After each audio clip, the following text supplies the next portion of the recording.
C'est un grand honneur, je vous le dis. Parce que ça faisait très... La Ring of the North, c'est un show, vous savez. Je pense que c'est un show qui fait partie de mes shows qui a toujours... J'ai toujours regardé des vidéos, mais ça a toujours été difficile. Et là, je peux le dire, c'est vraiment un honneur de pouvoir vous faire un débriefing de Death Before Dishonored. C'est bien évidemment le show qui a eu lieu donc hier soir à la Ring of the North. C'est le pay-per-view. Il y a eu beaucoup de choses qui se sont passées. Et au final, eh bien, on va regarder ça ensemble et on va tout bonnement le débriefer en long, en large et en travers. Si vous avez regardé le pay-per-view, vous avez bien sûr à me le dire en commentaire ce que vous avez pensé également de ce match. Il y a eu beaucoup de matchs qui ont eu lieu, des matchs de très très grande qualité, et on va y revenir en long, en large et en travers, comme je disais. Bon, on va commencer avec le premier match de la soirée. Il n'y aura pas de les kick-off, hein, faut pas déconner, hein, voilà. Entre Gravity et donc qui a battu Commander, donc un duel un peu luchador. Franchement, on débute avec un opener de gala quand même, hein. Alors il n'y a pas de ceinture, mais concrètement, Commander a été très très bon. Franchement, il y a eu un, les ai vus arriver. Je me suis dit, qu'est-ce qu'ils vont me proposer? Il faut savoir une chose, c'est que les lutteurs, à part certains bien sûr, la plupart des lutteurs, je les connais pas. Donc je les découvrais. Et je dois avouer que j'ai trouvé que ce match était extraordinaire. Franchement, d'une qualité. Tu lances un opener avec ce match-là, hein. Tu te dis dans ta tête, ils vont peut-être le mettre le champion Hero HTV ou des trucs comme ça. Franchement, c'était excellent. Voilà, c'était excellent. Franchement, le match était très bien. Il y a une belle mise en avant de Gravity quand même. Moi, j'ai beaucoup apprécié. Commander aussi a eu aussi pu montrer également son talent. Donc, il gagne la ceinture. Enfin, il gagne Gravity. Mais on peut dire que Commander a gagné quand même la place dans mon cœur. Voilà. Bon, après cela, on a eu, bon là par contre je le connais, c'est Samoa Joe qui faisait face à Dalton Castle. Alors là, en vérité, je ne connaissais pas du tout Dalton. Je dois avouer que les Boys m'ont un petit peu surpris. Moi, je les connaissais pas, les Boys. Et ils m'ont bien fait sourire, ces petits cons. Parce que je dois avouer que j'étais comme ça. Je me suis dit, ouais, bah, qu'est-ce qu'ils vont pouvoir nous raconter, les mecs? Ben, au final, bah, ça a été un match assez doux, assez fort. Pas mal de bonnes prises en tout genre. Samoa Joe est toujours un excellent lutteur, il nous l'a prouvé. Dalton Castle aussi a aussi vraiment une super technique aussi. Et franchement, alors certes, le match a été un poil long, ça m'a un peu déçu. Après, moi j'aime pas les matchs voilà, où ça. Après, c'était une prise de soumission, le Kukina cloche. Ça m'a un peu. Voilà, alors, je savais pas qu'est-ce qui se passait avec Stotty Gotoway, donc je vais pas m'amuser, mais en tout cas, il y a une association qui se crée entre Samoa Joe et Stockley Ottaway. Pourquoi pas? Mais en tout cas, ce qui est sûr, c'est que la distraction aussi était plutôt bien faite, pour ainsi dire. Voilà. On a eu ensuite eh bien, le champion des championnats par équipe de la Ring of the North. Donc il y avait les OC Open, les Lucha Bros, qui étaient d'ailleurs les champions en titre, les Kingdom, et enfin les Best Friends. OC Open qui remporte donc les ceintures. Donc ce n'est plus les Lucha Bros qui sont champions. Encore une fois, hein, 4 équipes. T'as l'impression que les mecs ils se démultiplient. Ah, c'est Naruto à un moment donné.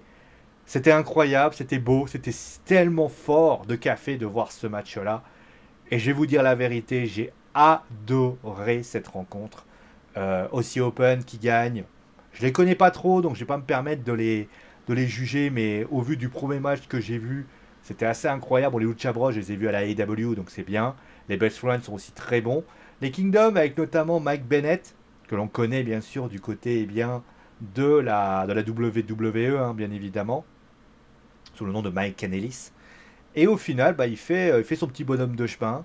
Et au final, bah, c'est bien. C'était un super match entre les 4 équipes. Et honnêtement, moi j'étais très content, avec notamment plein de bonnes prises par-ci par-là, pour ainsi dire. Après cela, on a eu donc les championnats ROH de la World Six Men, puisqu'il y a un match, en fait, tu as un truc à 6. Il y avait Mogul Anbasi qui ont battu donc Master Ayato, Ryusei Takashi et Leon Ruffin.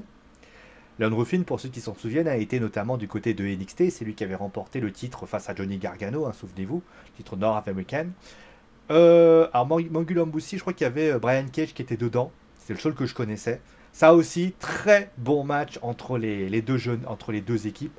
Ça a déglingué dans tous les sens. Le triple powerbomb sur Ruffin est de dinglingo, franchement. Et au final, bah voilà, c'est une super rencontre. Ça allait vite, ça allait bien. Et j'ai envie de te dire bah, que quand on nous offre du pur bonheur comme ça, avec. De toute façon, les équipes, moi j'ai toujours confiance avec ce genre de fédération. De toute façon, la AEW s'est marqué le pas et donne vraiment du bonheur. Et honnêtement, bah, c'était une super match, et pour ainsi dire. Après cela, on a eu donc le championnat ROH pour avec la victoire de Katsuyori Shibata qui donc faisait face à Daniel Garcia. Alors, je vais vous dire la vérité, je ne savais pas du tout quelle était la stipulation du ROH pur. Clairement, hein, c'était. Alors, j'ai su un peu suivre tout ça. Ça fait partie, voilà, du ROH Championship qui était présent. Donc, d'après, j'ai pu comprendre qu'il avait un quota de cassettes cordes. Les coups portés au visage, la main fermée sont interdits. Il y a vraiment des règles très spécifiques. Un catcheur soumis par l'arbitre a un décompte de 20 lorsqu'il descend du ring. Vraiment, il y a vraiment des spécificités très intéressantes. Et au final, tu vois que alors Daniel Garcia a beaucoup essayé de jouer avec ces règles. Et ça, c'était vraiment sympathique. Après cela, on a eu également, euh, moi, ce que j'ai apprécié aussi, c'est on a toujours essayé de jouer avec la limite. Après, bon, Daniel Garcia en a peut-être fait un peu trop. Faut quand même l'avouer. Je me souviens d'ailleurs de ce moment où tu vois bah, Shibata qui se met en position du lotus. Et tu vois Daniel Garcia qui fait pareil, se mettre des teutards, mettre des tartes. Ouais, c'était bien. Franchement, c'était bien. Super match entre les deux équipes, enfin entre les deux lutteurs, dans une stipulation que je n'avais pas beaucoup, que je connaissais pas beaucoup. Donc au final, eh ben, c'était très très bien pour ainsi. Après cela, on a eu donc la Dark Order qui faisait face au Right. Alors je connais pas comment ça se prononce, les Righteous et Stu Grayson. Alors, je vais vous dire la vérité, ça ressemblait beaucoup au match Blood and Guts. Euh, C'était un bon match. Après, c'est pas ma tasse de thé quand ça commence à partir un peu dans tous les sens avec des barbelés, des choses comme ça. C'est peut-être mon côté un peu vieux jeu. Parce que c'est vrai que je suis un peu de la vieille maintenant. Moi, ce genre de choses, bah, c'est plus comme avant, hein. Quand je voyais ça avant, ça me faisait rire, ça me faisait maintenant. Ça me réveille un peu moins. Peut-être parce que j'ai 40, je vais bientôt avoir 40 piges, je sais pas.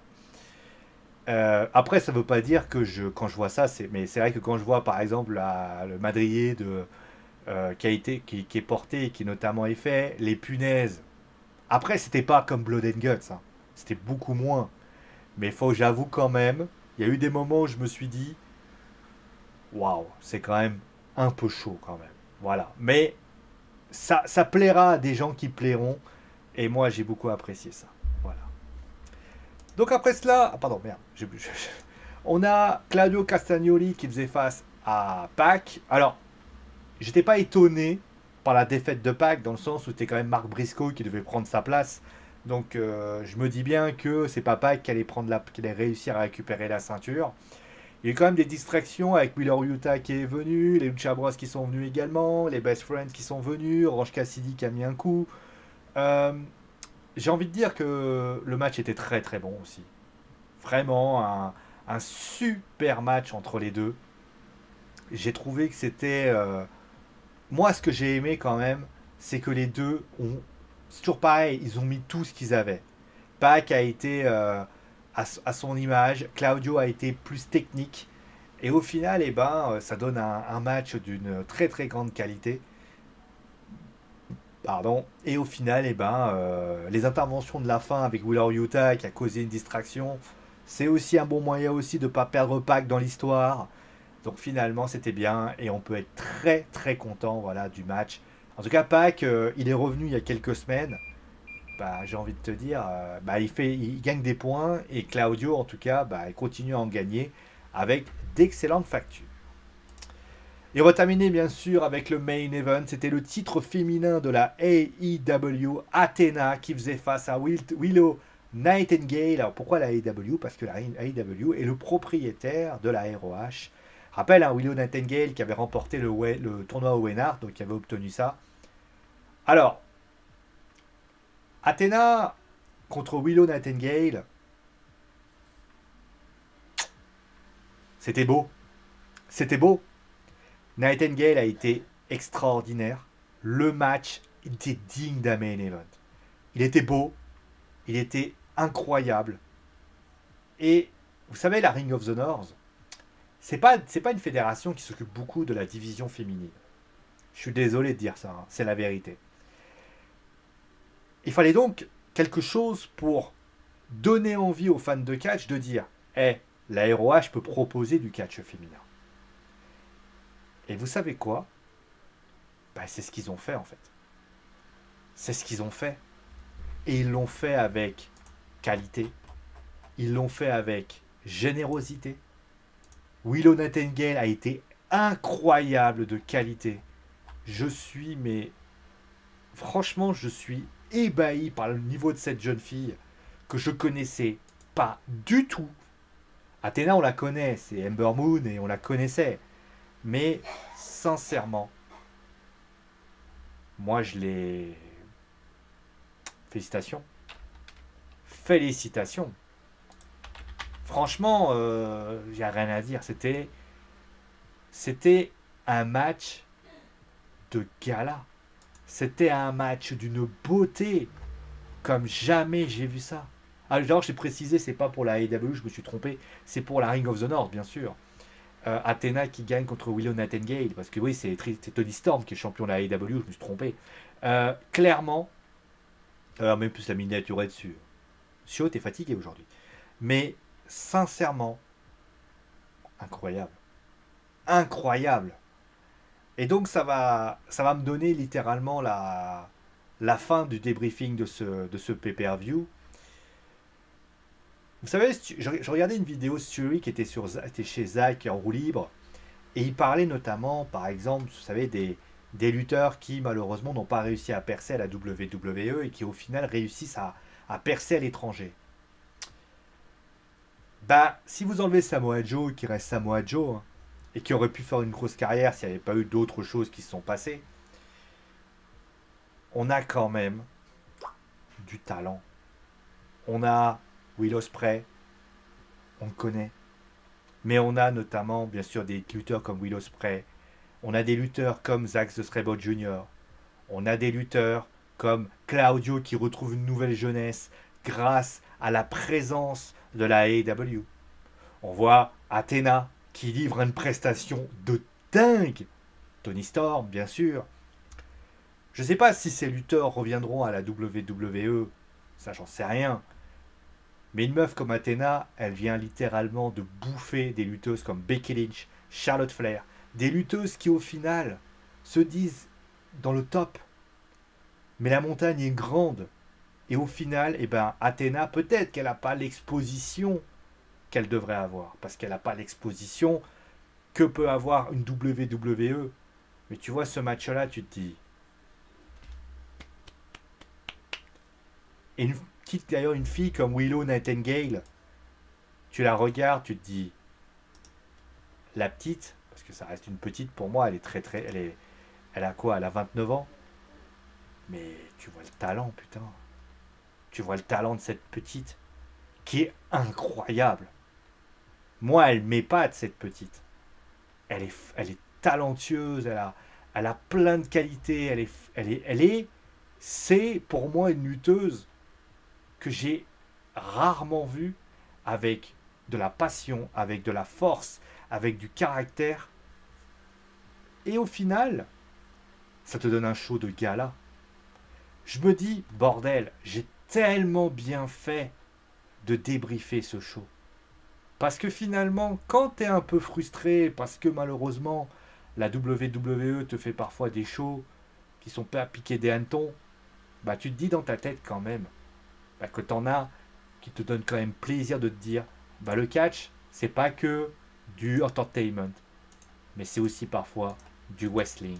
Et c'est ce qu'ils ont fait dans la pure tradition du catch. En tout cas, moi, j'ai adoré cette rencontre. J'ai adoré chaque rencontre, en tout cas.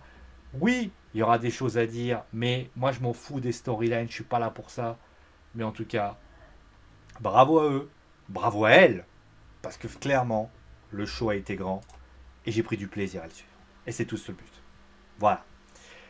Merci à vous tous d'avoir suivi l'émission. Portez-vous bien. On se retrouvera très très vite. D'ailleurs, je pense que je ferai peut-être des shows étrangers. Hein. On va commencer à regarder les pay-per-view. Peut-être pas les shows parce que ça, il y en a beaucoup trop. Mais en tout cas, j'ai envie de vous proposer un maximum de choses.